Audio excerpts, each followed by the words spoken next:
नमस्ते इंडिया, मैं सुमित शर्मा आप सबके सामने एक बार फिर हाजिर हूँ। फ्रेंड्स, जो आज हम टॉपिक पढ़ने वाले हैं वो टॉपिक है हमारा स्ट्रेट लाइन। देखिए, मैं आपको क्लियर बोल देता हूँ कि TGT, PGT, GIC, DSSB, KVS किसी भी एग्ज़ाम के लिए स्ट्रेट लाइन एक बहुत इम्पोर्टेंट टॉपिक है। और आप जानते हैं कि स्ट्रेट लाइन से ज़्यादा एक टॉपिक और भी स्ट्रेट लाइन से कनेक्ट है जो बहुत ज़्यादा इंपॉर्टेंट है, वो है the pair of the straight line. रेखा, सरल रेखाओं का युग्म और उनसे प्राप्त होने वाली समीकरण। तो लगभग मेरी वीडियोस दोनों लैंग्वेजेस में होने वाली हैं, आप उससे जुड़े रहिए। टॉपिक स्टार्ट करेंगे तो सबसे पहले मैं स्ट्रेट लाइन के बारे में बात करता हूं कि सबसे पहले हमने स्ट्रेट लाइन कहाँ पे पढ़ा था, कहाँ पे थोड़ा सा हम परिचित हुए थे कि कौन सी इक्वेशन, कौन से समीकरण एक रेखा युग्म बनाते हैं, या हम कहें कि कौन सी इक्वेशन जो है स्ट्रेट लाइन देती हैं, उनकी हम बात करेंगे। तो फ्रेंड, जब हम 10th क्लास में आए तो 10th क्लास में हमने सबसे पहले linear pair of two variable पढ़ा था, दो चरों का रेखिक समीकरण पढ़ा था।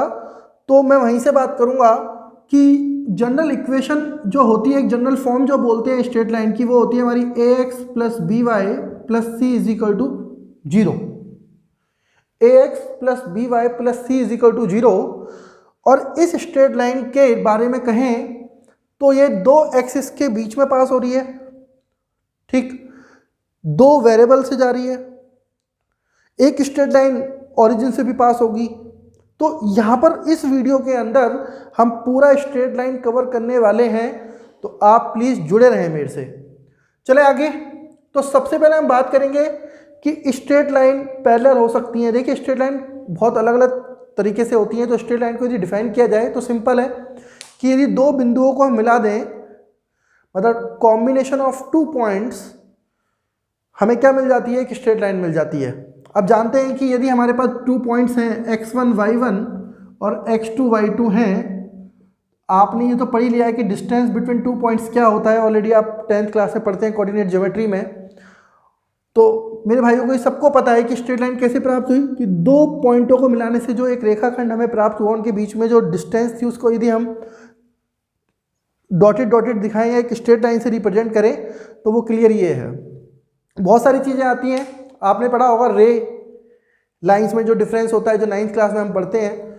तो हम वहाँ से भी कहें तो भाई लाइन की अपनी है एक प्रॉपर कोई डायरेक्शन नहीं है, रे की अपनी डायरेक्शन होती है।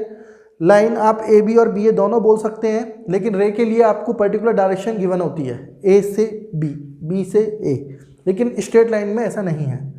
अब हम बात करें तो सही है ये बात कि भाई ax plus B Y plus C is equal to 0 यदि हमें कहीं भी मिल जाता है तो हम देख के बता सकते हैं कि ये जो इक्वेशन है एक स्ट्रेट लाइन से को रिप्रेजेंट कर रही है, प्रदर्शित कर रही है।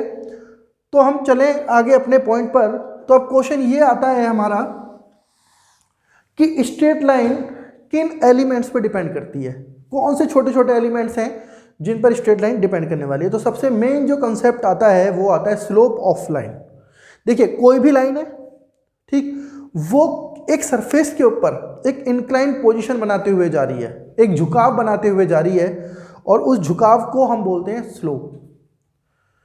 या हम कहें स्लोप को हम बहुत सारे तरीके से रिप्रेजेंट करते हैं। आप डेरिवेटिव से भी जोड़ देते हैं स्लोप को कि change in y upon change in x, मतलब y में जो परिवर्तन है किसके रिस्पेक्ट में, x के रिस्पेक्ट में जो परिवर्तन हो रहा है y में, उसको भी हम dy by D x slope ही बोलते हैं। लेकिन रियल जो हम बोलें, यदि स्ट्रेट लाइन से जोड़ दें स्लोप को, तो हम ऐसा कुछ पढ़ते हैं स्टूडेंट्स, स्लोप को रिप्रेजेंट हम m से करते हैं, और हम कहें कि कोई भी स्ट्रेट लाइन है, ये हमारी एक स्ट्रेट लाइन है जो दो पॉइंटों से पास हो रही है, देन x1 y1 और x2 y2। तो हम बात करते हैं कि इसकी इंक्लाइन पोजीशन हम with respect to X axis निकालेंगे। ये हमारा एक्स एक्सिस है, ये हमारा वाई एक्सिस है, ये सभी जानते हैं, ये हॉरिजॉन्टल है, ये वर्टिकल है। तो हम हमेशा जो एक रेखा जो एक एंगल बनाएगी, जो कोण बनाएगी, वो एक्स एक्सिस से मेजर होता है, एक्स एक्सिस के ऊपर से मेजर करेंगे हम उसे। तो फ्रेंड, हम यहाँ बात करें तो कि वो स्लोप कैसे निकला, आप ये समझिए कि ये पोजीशन हमारी x1 है और ये y1, कुछ समय बाद या हम कहें वो जो दूसरा पॉइंट है वो यहाँ पर है x2 और ये y2। तो जो स्लोप है, ये जो स्लोप बन रहा है, ठीक, वो स्लोप कैसे निकला? तो इस स्लोप को हम, मैंने कहा ना इंक्लाइन पोजीशन, झुकाव भी बोलते हैं। और झुकाव हमेशा कहाँ आता है? 90 डिग्री भी बनाता है, 145, मतलब एक झुकाव जो है एक एंगल, कोण को प्रदर्शित कर रहा है। तो हम ये मान लेते हैं कि ये थीटा है। तो ये जो लाइन है ना हमारी, ये लाइन, तो ये वाली जो लाइन होगी, ये वाली, हम एक ट्राइंगल बना लेते हैं। तो ट्राइंगल में देखो तो ये वाला ट्राइंगल है, तो इसकी जो डिस्टेंस होगी वो कितनी होगी? देन x2 माइनस x1, और ये हमारा y2 माइनस y1। तो हम बात करें तो अभी आप सभी जानते हैं परपेंडिकुलर अपॉन बेस जो होता है वो tan थीटा होता है, लंब बटे आधार। तो हम कहें तो tan theta is equal to हमारा हो जाता है y2 minus y1 upon x2 minus x1। मतलब चेंज इन y जो है चेंज इन x के इक्वल आ जाता है। सभी बच्चे जो फिजिक्स से पढ़े हुए हैं उनको भी पता होगा, भाइयों को, यही हमारा डेरिवेटिव होता है। लेकिन अभी केवल हम स्ट्रेट लाइन की बात करें, और इसी रेशो को हम m बोलते हैं, स्लोप। इसी रेशो को हम क्या बोलते हैं? स्लोप बोलते हैं, m। क्लियर? अब हम इससे आगे जा रहे हैं। इक्वेशन ऑफ लाइन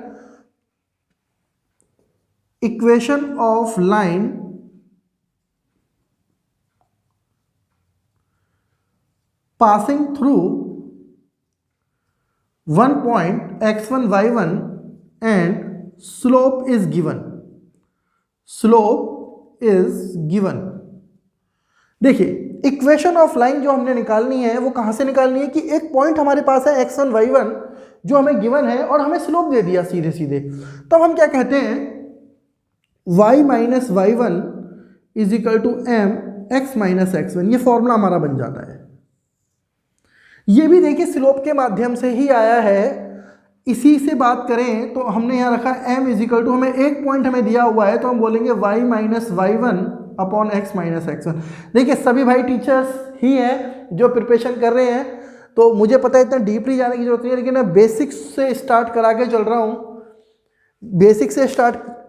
रहा हूँ। तो बिल्कुल एज ए स्टूडेंट तो मैं आपको ट्रीट नहीं करूँगा, ठीक, लेकिन मैं जानता हूँ कि आप ऑलरेडी टीचर हैं, जीआईसी प्रवक्ता के लिए जा रहे हैं, एनवीएस के लिए जा रहे हैं, केवी के लिए जा रहे हैं, ठीक। और दूसरा मैं ये कहूँगा कि जो मेरे भाई अभी न्यू कमर्स हैं, जो गवर्नमेंट जॉब चाह रहे हैं, बीएड कर रहे हैं और सोच के मास्टर्स किया हुआ है, वो सोच रहे हैं कि भाई हम टीचिंग जॉब में भी आ जाएं, बहुत अच्छा जॉब है, रिस्पेक्टेड बोलूँ तो मैं सबसे बेस्ट जॉब मानते हूँ, मैं तो यही मानता हूँ कि सबसे बढ़िया जॉब है ये, ठीक। तो मैं यही कहूँगा कि उनके हिसाब से भी बेसिक चल रहा है, और मैं कहूँगा कि 11th-12th का कोई भी स्टूडेंट इन वीडियोस को देख सकता है।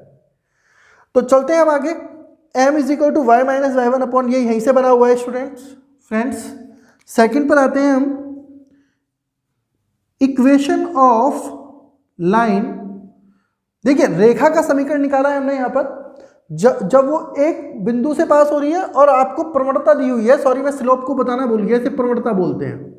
ये दो लैंग्वेज है पढ़ाने में, ये आएगा बात कि थोड़ा थोड़ा छूट जाए तो माइंड नहीं करना, बता सब दूंगा। प्रवणता बोलते हैं ऐसे, ठीक है। वैसे स्लोप को ग्रेडियंट भी बोलते हैं। तो जैसे जैसे आप आगे बढ़ते जाओगे नई नई चीजें आती जाएंगी। Equation of line passing through 2 points x1 y1 and x2 y2। अब आप समझिए, ऊपर जो था स्लोप गिवन था, स्लोप हमारा गिवन है, तो जब हमारा स्लोप गिवन है तो कोई दिक्कत नहीं थी, लेकिन अब हमें स्लोप नहीं दिया हुआ, तो भैया पहले स्लोप निकालेंगे। कौन से फॉर्मूले से? जो मैंने लिखवाया था आपको।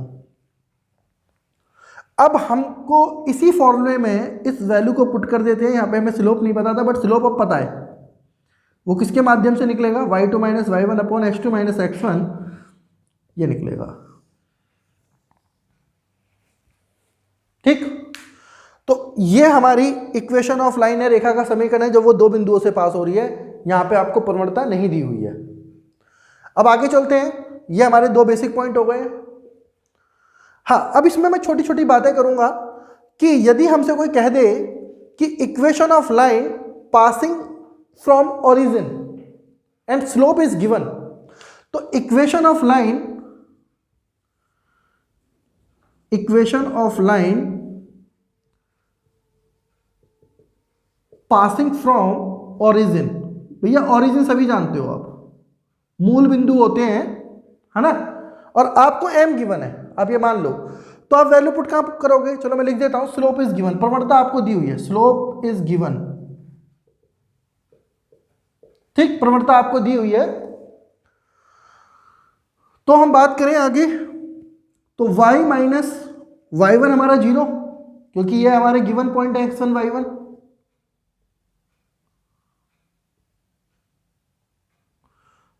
m x माइनस 0, तो फाइनली रिजल्ट आ गया हमारा y is equal to M X, y is equal to M X. अब थोड़ा थोड़ा जज कर लेते हैं, थोड़ा थोड़ा, एक दो न्यूमेरिकल तो नहीं दिखाऊंगा मैं, लेकिन छोटी छोटी चीजें पूछ लेते हैं।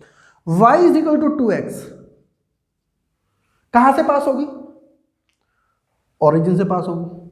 क्यों? यहां c नहीं है, जो इंटरसेप्ट होता है ना वो c नहीं है हमारे पास, जो एक कांस्टेंट वैल्यू होती है ना, ये c, ये नहीं है। यहां पे कोफिशिएंट ऑफ x है, कोफिशिएंट ऑफ y है, बट कांस्टेंट नहीं है। y is equal to x upon 2, y is equal to 7x, मतलब कुछ भी ले लो, y is equal to minus x। ये सारी लाइन जो है ये ओरिजिन से पास होंगी। ये सारी लाइन कहां से पास होने वाली है? ओरिजिन से पास होने वाली है, मूल बिंदु से पास होने वाली है।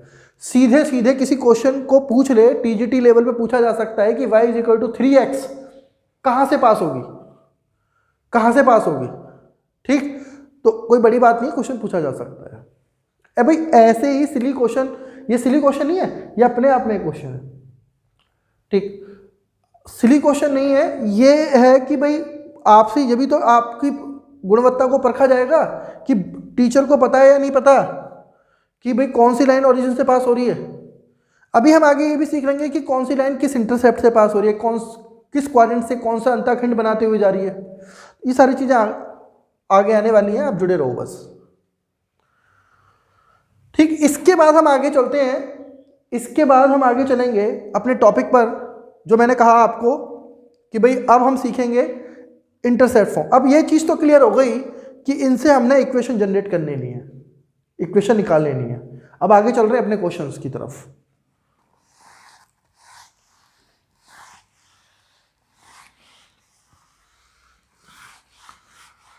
तो ओरिजिन का क्लियर हो गया भैया, ओरिजिन से पास जो लाइन हो रही है वो y इक्वल टू mx होगी, ठीक। अभी मैंने कहा आपसे एक क्वेश्चन भी कर लेते हैं, 2,3 और 5,4 से पास होने वाली इक्वेशन बताओ, इक्वेशन ऑफ लाइन बताओ। सीधा सिंपल है, ये हमारा x1, ये y1, ये x2, ये y2। तो फॉर्मूला था हमारा y minus y1, y2 minus y1 upon x2 minus x1 और x माइनस x1, ये लिख सकते हैं। लगा दो फॉर्मूला, y माइनस y1 की वैल्यू कितनी हो जाएगी आपकी 3, y2 आपका 4 माइनस 3 और 5 माइनस 2, नाउ x माइनस 2। सीधा सा वैल्यू पुट करनी है, स्लोप है ये हमारा हो जाएगा आपका 1/3 x माइनस 2, तो 3y माइनस 9 और x माइनस 2, तो x माइनस 3, 9 घर चला जाएगा तो +7 इज इक्वल टू 0। ये हमारी रिक्वायर्ड सॉल्यूशन हो गया, रिक्वायर्ड लाइन हो गई जो हमें चाहिए थी। जो लाइन कहाँ से पास हो रही थी? 2,3 और 5,4 से पास हो रही थी। चलो अब एक चीज़ और देख लेते हैं, आपको इक्वेशन ऑफ लाइन बतानी है जो x एक्सिस से, जो x अक्ष से 60 डिग्री का कोण बनाते हुए जा रही है। हमें एक लाइन बतानी है, रेखा का समीकरण बताना है, रेखा का समीकरण बताओ जो कहां से पास हो रही है, ये देख लेते हैं पहले। जो 60 डिग्री का कोण x अक्ष से बनाते हुए 2,3 से गुजर रही है।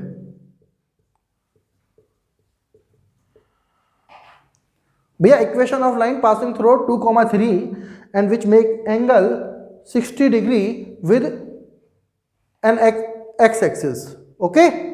तो सीधा सा है कि यहाँ पे आप स्लोप नहीं दिया हुआ, फंस गए हम।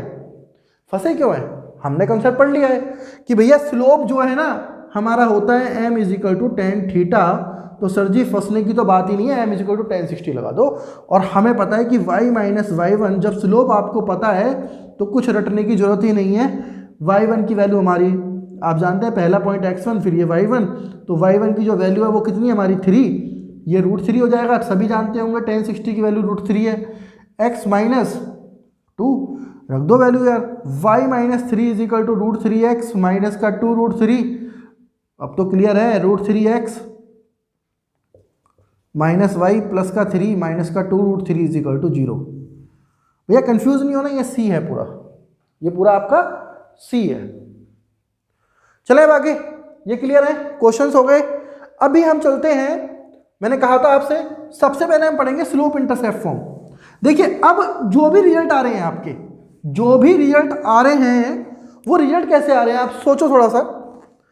मैंने आपसे बोला ना कि ये जो है ना ये जनरल फॉर्म है, स्ट्रेट लाइन की जनरल फॉर्म है। तो रिजल्ट हमारे कुछ ऐसे आ रहे हैं जो coefficient A is the coefficient of X, coefficient of Y, और ये हमारा कांस्टेंट, ये आ रहा ना, ये एक्स का गुणांक है, बी वाई का गुणांक है, और सी हमारा चर है, अचर है, सॉरी कांस्टेंट है। समझ गए होगे आप। चले आगे। अब बात वही आई कि सर हमें क्या निकालनी है, स्लोप इंटरसेप्ट फॉर्म निकालनी है, मतलब जो स्लोप रिप्रेजेंट करे। देखिए यहां पर भी आपको छोटी छोटी चीजें सीखने को मिलने वाली हैं। तो स्लोप फॉर्म कौन सी होती है, स्लोप फॉर्म होती है जो स्लोप दे, तो स्लोप फॉर्म होती है हमारी स्लोप इंटरसेप्ट फॉर्म बोलते हैं।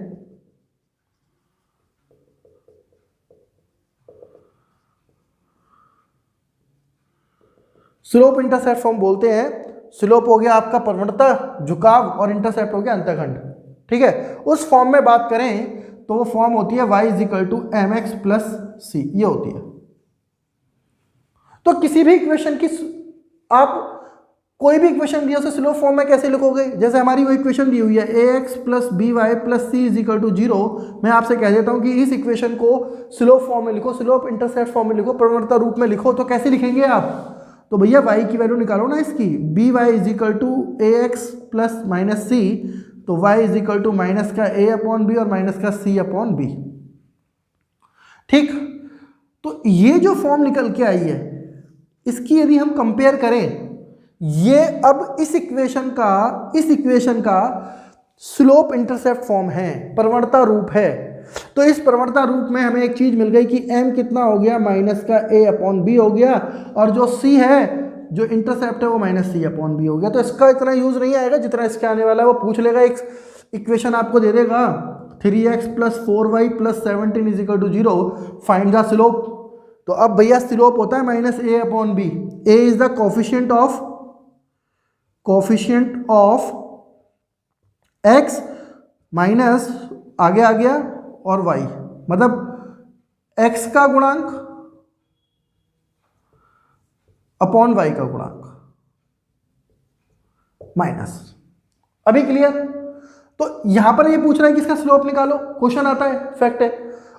ठीक, अब स्लोप के लिए हम y2 माइनस y1 पे तो नहीं जाएंगे, क्योंकि हमें स्लोप पॉइंट से तो निकालना नहीं है, हमें तो सीधे इक्वेशन से निकालना है। वो जो झुकाव है वो हमें सीधे निकालना है। तब हम क्या करते हैं, तो भैया आप सबको पता है ना, माइनस का 3/4, माइनस का 3/4। रीजन क्या था, रीजन सिंपल था कि हमने ये पढ़ लिया है स्लोप इंटरसेप्ट फॉर्म, तो m हमें पता है तो माइनस a अपॉन बी होता है। और वो इंटरसेप्ट की वैल्यू पूछ ले, तो भैया इंटरसेप्ट की वैल्यू कितनी हो जाएगी, माइनस 17/3। कितना होता है, सॉरी 4 होता है, कितना होता है, माइनस c अपॉन बी। देखो क्वेश्चन है, कुछ भी पूछा जा सकता है, वो 4 ऑप्शन दे देगा, है ना। नॉर्मल एक इक्वेशन दे दी, उसने 4 ऑप्शन दे दिए कि a और m और c की वैल्यू, किसी में इसको चेंज कर देगा, किसी में इसको चेंज कर देगा, एक में दोनों को सही रखेगा जो करेक्ट होगा, ठीक है, एक में नन ऑफ दिस लिख दे, तो वो कुछ भी कर सकता है। बिल्कुल आप उस तरीके से तैयारी कर पाएंगे, मैं आपको बता रहा हूँ। सहज मार्ग maths classes for competitive exam जो मैंने ये चैनल शुरू किया है, उसमें मैंने एक ही चीज़ पर फोकस करना है, स्मार्ट स्टडी पर। जो पहले मैं कंसेप्ट जो करा रहा हूँ वो इसीलिए करा रहा हूँ कि स्मार्ट स्टडी जब आप करते हैं ना, तो कंसेप्ट आपके क्लियर होते हैं। जो शॉर्ट ट्रिक आप इम्प्लीमेंटेशन करोगे ना, वहाँ पर लगाओगे, वो जब ही तो लगाओगे जब कंसेप्ट लगे हों। ऐसे थोड़ी नहीं होता किसी एग्जाम के लिए सुबह उठे और पेपर दिए, ये आपको 12th क्लास का एग्जाम नहीं देना, 12th क्लास का एग्जाम नहीं है ये कॉम्पिटिटिव एग्जाम है। यहाँ लाखों नहीं, लाखों बच्चे बैठे हैं अलग अलग दिमाग के, तो यहाँ आप स्तर नहीं पहचान सकते।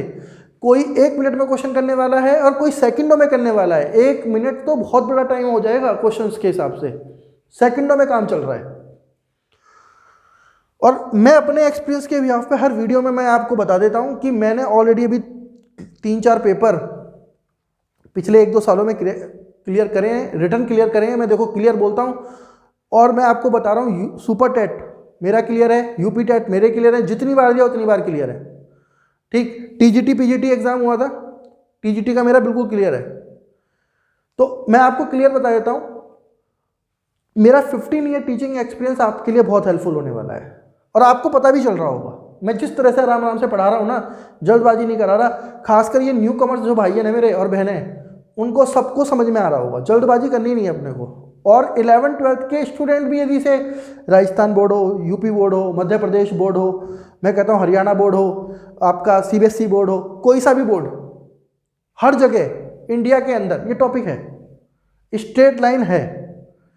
और अभी मैंने आपको बोल दिया था कि एक जो मेन टॉपिक है ना, पेयर ऑफ स्ट्रेट लाइन, इसको कराने के बाद, क्योंकि भाई पहले इंट्रोडक्शन तो जरूरी है भैया। बच्चे बोलते हैं कि sir pair of straight line पढ़ा दी, स्ट्रेट लाइन तो पढ़ाई नहीं, तो पेयर ऑफ स्ट्रेट लाइन भी आने वाला है और सबसे ज़्यादा इंपॉर्टेंट टॉपिक है। मैंने एक वीडियो डाली थी सांकों का निर्धारण, identification of the conic section, the most important concept थे उस वीडियो में।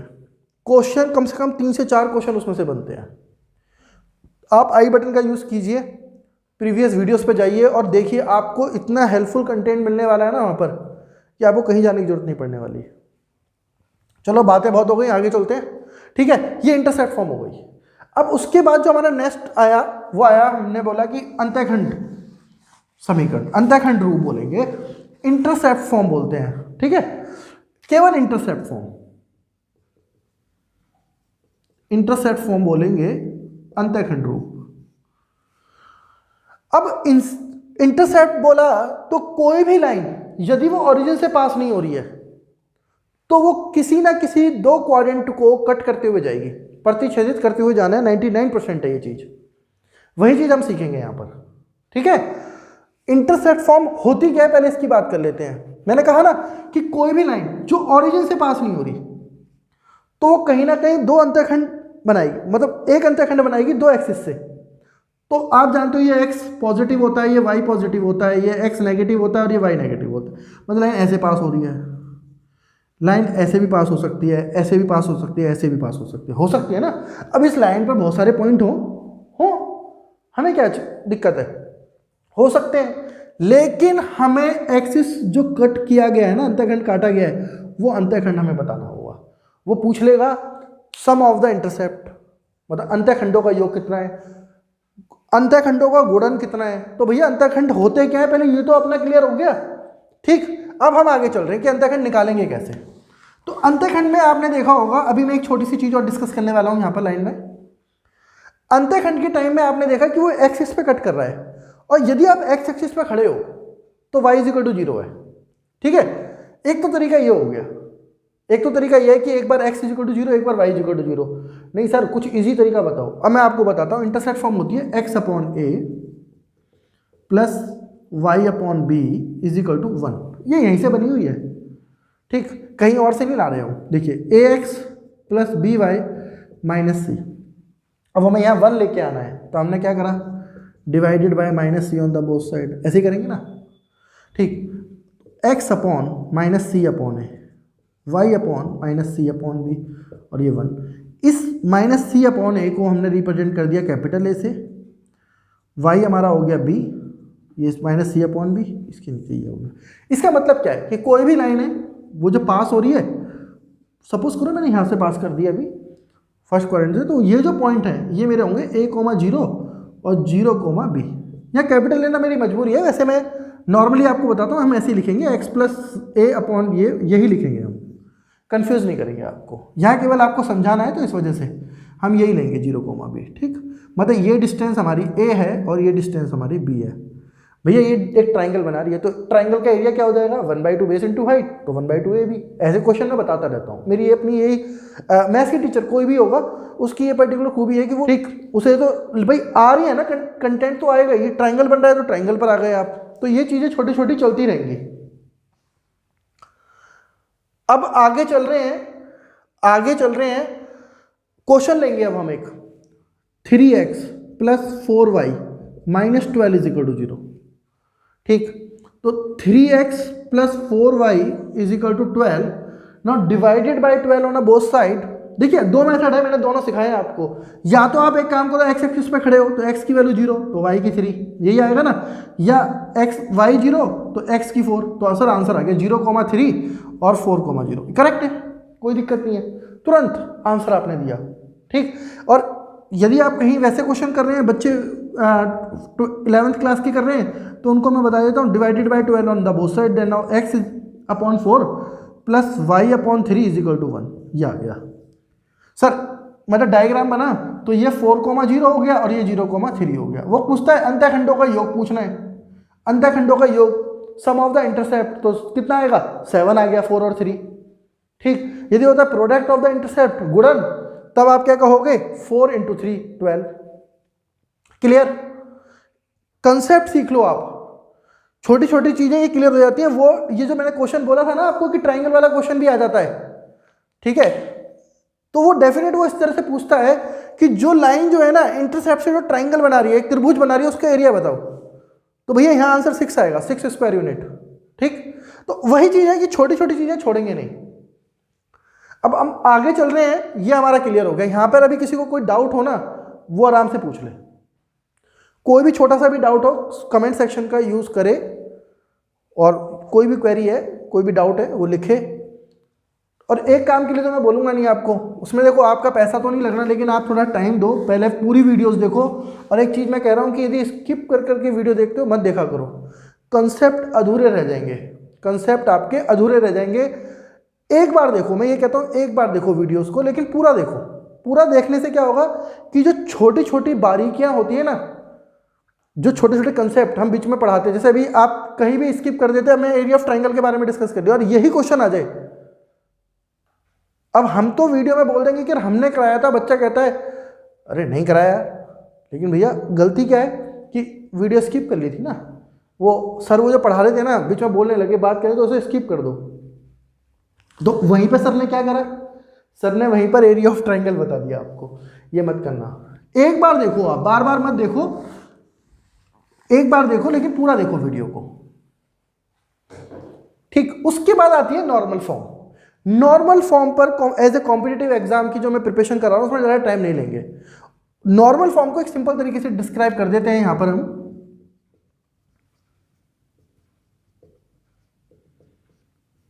नॉर्मल फॉर्म कुछ अभिलंब समीकरण बोलते हैं, ठीक है, ये हिंदी मीडियम वाले थोड़ा सा देख लेंगे। अभिलंब समीकरण होता है नॉर्मल फॉर्म, जहां परपेंडिकुलर बन जाए। ठीक, अब वो परपेंडिकुलर जो है ना, वो लाइन तो है, ये तो क्लियर हो गया। देखो यहां से भी क्वेश्चन बनता है, यहां से भी क्वेश्चन बनता है। मैं बता देता हूं आपको, ये कोई लाइन थी जो जा रही है और ये परपेंडिकुलर यहां ड्रॉ हो रहा है, ये है पी, ये बना रहा है, इसके बारे में ज्यादा डीपली नहीं लेने वाला। और ये एक एंगल भी बना रहा है यहाँ थीटा। ठीक, तो कंसेप्ट में मैं ज्यादा अंदर जाने वाला नहीं हूं, पहले ही मैं बोल चुका हूं आपको। अब हमारी लाइन ये होती है, तो सर बात उठ के आई कि आप अब बनाओ, ये होता है आप जानते हो a,0 और ये 0,b। तो नॉर्मल फॉर्म क्या होगी इसकी, नॉर्मल फॉर्म होती है x cos theta plus y sin theta = p, ये बन जाती है। ठीक, और यहां जो cos थीटा की वैल्यू होती है ना, वो कुछ ऐसे होती है, जैसे लिखा हुआ है ax plus by plus c = 0। यहां पर हम क्या करते हैं, ax plus by = -c, now divided by √a² plus b² on both side. बहुत बढ़िया ट्रिक है ये सीखने की, a/√a² plus b² plus by, यहाँ x लिखेंगे सॉरी, और ये -c। अब आपको यहां समझाते हैं, देखो डीपली नहीं जाना, कॉम्पिटिटिव एग्जाम के लिए पढ़ रहे हैं। ये हमारा a होता है और ये हमारा b होता है, ऐसे ही है ना। भैया साइंस में ही पढ़ा होगा, फिजिक्स में ही पढ़ा होगा, जो हॉरिजॉन्टल घटक होते हैं, कंपोनेंट्स होते हैं ना आपके, उनको कॉस थीटा लेते हो। तो हमने यहाँ लिया ए को, लिया हमने यहाँ पर जो कॉस थीटा बनाया ए अपॉन अंडर रूट ए स्क्वायर प्लस बी स्क्वायर हमारा कॉस थीटा हो गया। जब एक्स यहाँ पर हमारी किसकी बात आई, एक्स कॉस थीटा हुआ, तो एक्स कॉस थीटा हमारा बना हॉरिजॉन्टल के स्पेस में, हॉरिजॉन्टल के रिस्पेक्ट में बना जो क्षैतिज लाइन जा रही है, ऊर्ध्वाधर के लिए नहीं। ऊर्ध्वाधर की बात करें वर्टिकल की तो बी है हमारा, वो हमारा साइन थीटा हो गया। और जो परपेंडिकुलर डिस्टेंस है ना ये पी फ्रॉम द ओरिजिन है यहाँ पर, वो हमारी ये आ गई। तो भाई यहाँ से एक रिजल्ट मिल गया, cos theta is equal to A upon under root A square plus B square, sine theta is equal to हमारा बी अपॉन अंडर रूट ए स्क्वायर प्लस बी स्क्वायर, और जो हमारा पी है ना उसे आप लिखोगे पॉजिटिव में, परपेंडिकुलर डिस्टेंस है ये हमारी फ्रॉम द ओरिजिन, मतलब मूल बिंदु से जो दूरी है ना रेखा की वो है, लंब दूरी ही रहेगी, परपेंडिकुलर डिस्टेंस ही रहने वाली है ना। तो मैं लिख देता हूं लेंथ ऑफ परपेंडिकुलर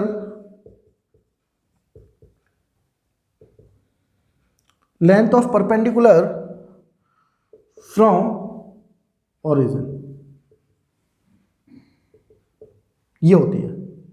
अब भैया गिवन पॉइंट से क्या होगी, क्वेश्चन तो उठेगा ना कि चलो यहाँ तो ओरिजिन तो हो गए, 0 0 हो गए, तो क्या होगी, तो गिवन पॉइंट जो होते हैं ना किसी भारी बिंदु से परपेंडिकुलर डिस्टेंस जो होगी, मतलब डिस्टेंस जो होगी मैं यहाँ बात करूँगा, वो क्या होगी, वो हो जाती है हमारी ax1 plus by1 plus c under root A square plus B square plus a square plus B square हो जाती है। ठीक, तो ये हमारा नॉर्मल फॉर्म हो जाता है। डेफिनेटली इन पर क्वेश्चन लेके आने वाला हूं मैं। देखिए यहां पर 2 पॉइंट नहीं है, आप समझिए। वो कहता है कि एक स्ट्रेट आपकी लाइन है और यहां से इस पर लंब डाला गया या परपेंडिकुलर ड्रॉ कर लिया गया, या distance between this point x1 y1 और ये जो लाइन है ना आपकी ax plus B Y plus C is equal to 0, क्या होगा, तो ये बनेगा। हम कहते हैं कि वही पॉइंट हमारे ओरिजिन हो जाते हैं। जब ये पॉइंट ओरिजिन हो जाते हैं तो ये 0 0 हो जाता है, केवल सी बचेगा। तो जो रिजल्ट यहाँ पर आ रहा है, इसमें ज़्यादा डीपली मैं लेके नहीं जाऊंगा, जब क्वेश्चन कराऊंगा तो एक बार मैं इस कंसेप्ट को क्वेश्चन के साथ जब करेंगे तो फिर वापस लेके आऊँगा। इसकी अलग से वीडियो बनाएंगे नॉर्मल फॉर्म की, क्योंकि एग्जाम्पल वाली। तो कंसेप्ट यहाँ हमारा क्लियर है कि नॉर्मल फॉर्म ये होती है। तो वहाँ मैं आपको बताऊंगा कि थीटा जो होता है वो अलग अलग होगा, तो वो थीटा के बारे में जब डिस्कशन होगा तो वहाँ पे हम एग्जांपल से कर लेंगे। ठीक, आगे चलें। अब यहाँ पर हम चल रहे हैं आगे, तो ये कंसेप्ट अभी हमारा क्लियर है, इसमें हमें कोई डाउट नहीं है। ठीक, तो मैंने कहा ना ये परपेंडिकुलर डिस्टेंस होती है, इसको देख लेंगे एक बार। तो फ्रेंड मैं ये कहूँगा कि अभी जो आज हमारे टॉपिक हुए वो कौन कौन से हुए। आज हमने सीख लिया कि स्ट्रेट लाइन कि पहले तो स्ट्रेट लाइन की जनरल फॉर्म हमने पढ़ ली है। दूसरा हमने स्ट्रेट लाइन कैसे बनानी है ये सीख लिया। इक्वेशन कैसे आप फॉर्मेशन करोगे जब आपको 2 पॉइंट्स गिवन है, जब आपको 1 पॉइंट्स और एक स्लोप गिवन है। मैं कहूँगा एंगल गिवन है तो वो आपने पढ़ लिया है। स्लोप के बारे में आप समझ गए, स्लोप क्या होता है। दूसरा आपने इसके कुछ फॉर्मेट थे, वो जो रूप होते हैं वो आपने पढ़ लिया, जैसे स्लोप इंटरसेप्ट फॉर्म पढ़ लिया है आपने, पढ़ लिया नॉर्मल फॉर्म और इंटरसेप्ट फॉर्म। फ्रेंड आगे की जो मेरी वीडियो आने वाली है उसमें होगा आपका परपेंडिकुलर और नॉर्मल स्लोप का रिलेशन, एंगल बिटवीन 2 लाइंस, 2 लाइनों के बीच का बनने वाला कोण, उस पर टॉपिक होने वाला है। तो प्लीज़ मेरे से जुड़े रहिए। बस मैं यही कहूँगा कि यदि आपको कंटेंट पसंद आ रहा है तो प्लीज़ लाइक कीजिए, शेयर कीजिए, ताकि आपके और भी जो भाई हैं वो इस वीडियोज़ का लाभ उठा सकें। Thank you very much.